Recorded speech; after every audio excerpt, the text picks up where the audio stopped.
When Israel's at-risk youth need a place to go to put their life back on track, they head north to Nirim. i24 News correspondent Daniel Ziri has their story. A peaceful scenery just a few miles away from the city of Haifa in northern Israel. Welcome to Nirim. This place is home to about 100 teenagers coming from all over the country. Nirim is a center for youngsters on the verge of danger. Most of the children come here following a court order. Some of them crossed the line and were involved in criminal acts. They're not delinquents, but they took part in some acts of delinquency. The boarding school is fostered by one of the most prestigious units in the Israeli army. As they arrive here, these teens are accompanied by volunteers, social workers, and psychologists who help them through a process of personal development. The goal, helping these youngsters readjust to society, obtain their high school diploma, and eventually serve in the IDF. Our approach is to talk to the teenager, to work with him and to teach him, while focusing on his capacities rather than his failures. We see the youngster with all his strengths, and that allows us to set much higher objectives than those fixed so far.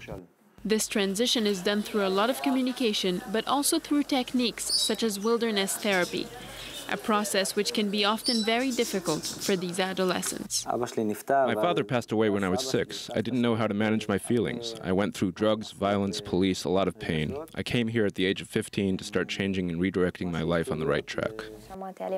At first, I had a hard time fitting in. There were group discussions, but I didn't say a word.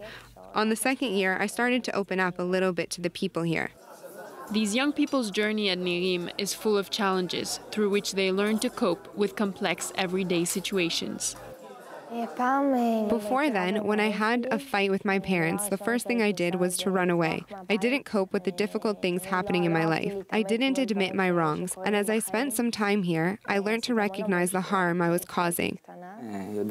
I've learned to quietly express my feelings, to explain what I felt, and not to do so with problematic behaviors. I'm a much calmer and more reasonable person. I deal with life in a much more relaxed manner, and if I fail doing something, I've learned it is not the end of the world.